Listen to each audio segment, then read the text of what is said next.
Number 3. When I was growing up, I was always the girl everyone said would make a great mom. It made sense. I loved being around kids. I was a babysitter for the neighbors' children when I was 10, and they liked the work I did so much they recommended me to their friends. When I finished high school, I was one of the few people who knew exactly what she wanted to do after college. Teach. What better way to enjoy children than being a formative presence in their young lives? After I got my master's, I was lucky enough to get a job as a kindergarten teacher in the city. Growing up on the farm in the Midwest was something I'll always be proud of. Great people, strong faith, meat and potato meals, and all of that, but I really hoped I'd end up in a big city. Lo and behold, my prayers were answered. I love my teaching job. The kids are absolutely precious and adorable. I do my best to make sure that they leave with knowledge and a smile. Some days are sad. A lot of the children are from poorer neighborhoods and have to deal with all the associated baggage that comes with being raised in those conditions. Still, I work hard and I'm pretty proud of the help I'm able to provide. Being alone in the city can take its toll, though. I get pretty lonely. A lot of my time is spent online, talking to other teachers and people with whom I share a faith. Isn't the internet great? I was fortunate enough to find a group of people, some of whom are also teachers, and we began to form a relationship. We're all fans of kids. That almost makes it sound like we're groupies following a band, doesn't it? No, we just recognize the great potential the younger generation has. Our future is in their hands. It's a shame so many grown-ups don't see that. To my surprise, it turned out quite a few of my online friends lived in the same city as me. The next logical step was to meet up with them, so I did. And they were lovely. I'm so impassioned. I was motivated by their protective drive and their strong faith, and they readily welcomed me into their flock, so to speak. After some time, I began attending their church instead of my own, which wasn't a difficult separation since I'd only been in the city for a short period of time. This new one seemed like a much better fit. The pastor has a strong love for young boys and girls, and he mentions the importance of them every Sunday in his sermons. After the service last week, he approached me and asked me to meet with him in private. Apparently, a couple of members of our group had spoken to him about me. Just thinking about it makes me feel warm and accepted. So, we met up and talked for a long time. Most of what he told me was stuff I already knew, but he somehow communicated an urgency that I never saw before.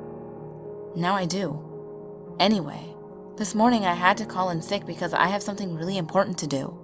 It's a pretty good drive, about 3 hours, but I think it'll be worth it in the end. I'll get there around 11 a.m. if I leave now. As long as I can be in and out in a couple of minutes, I can be home before dinner. While I get ready, I keep thinking about how my dad used to take me hunting when I was a kid. His friends thought it was weird for a father to take a girl shooting, but our family never had any boys, so he treated me like the son he never had. I appreciate it, though. It's that experience I'm gonna need later this morning, when I stop those doctors from murdering any more unborn babies. They might as well be murdering our future. Number 2. Every night, I dream of being immobilized. It looks like I'm in an abandoned drainage system, or maybe it's in the smooth walls of an old well. It doesn't matter. My arms are pinned at my side with such unbearable pressure that my hands are forced into a point, with my thumbs squeezing against my palms. My feet stick straight out with my heels jutting into my calves. If I were standing, I would be on tiptoe, but I'm upside down, incapable of moving. I see the tube narrowing ahead of me.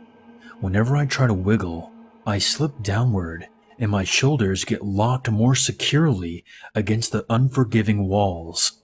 The last attempt caused my head to wedge. My chin was forced down, with my nose mashed into the concrete. In this position, I cannot move at all.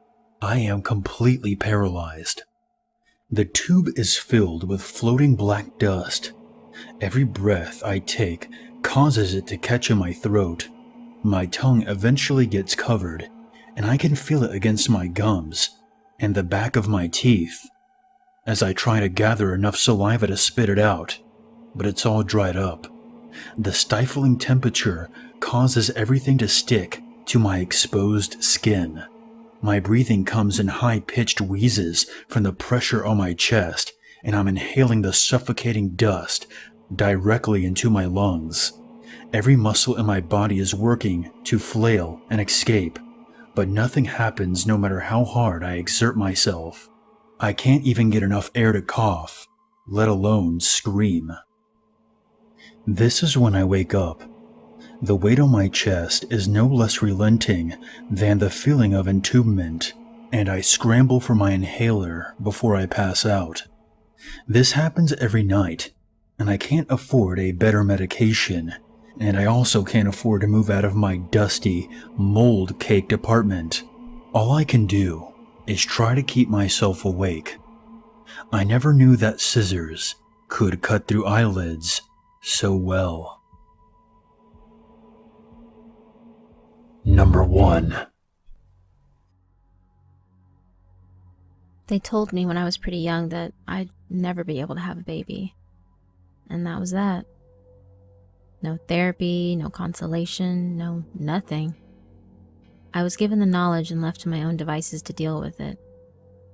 They wouldn't have to see me crying at night, every night, for years and years. I kept it all under wraps despite hating myself inside, hating my failure, hating my parts that didn't work, hating the jealousy I felt for the women who had that gift and squandered it. I needed to try something, anything. It didn't take long before I was ordering fertility drugs online. Clomiphene, diethylstilbestrol, GnRH. I took them all. Then I had to get sperm. A few quick ads on Craigslist, a couple of pictures sent back and forth, and a meetup. An hour later, I'd have a condom full of what I needed. I gave the drugs a week to kick in before doing anything else. They made me dizzy and nauseous. Small price to pay, I guess. For the next part, I had to inject the sperm into myself. I had to try lots of spots. I was aiming for where I thought ovaries would be. I figured an ectopic pregnancy was still pregnancy. And maybe the doctors could fix it if I was lucky enough to encounter that problem in the first place. The needles were long and fat, and the contents were cold from the refrigerator. In that week, I'd been with 30 men. My body ached and my self-esteem was gone, but they'd given me what I required. I injected myself with all of it over the course of the day. My belly was a hole-filled, leaky wreck by the time I was done, and the medication had me dizzier than I'd ever been. But it's all going to be worth it when this works. When this works, I'm going to have a beautiful baby of my own. One who will be loved. One who won't be told he can't follow his dreams just because he's a boy.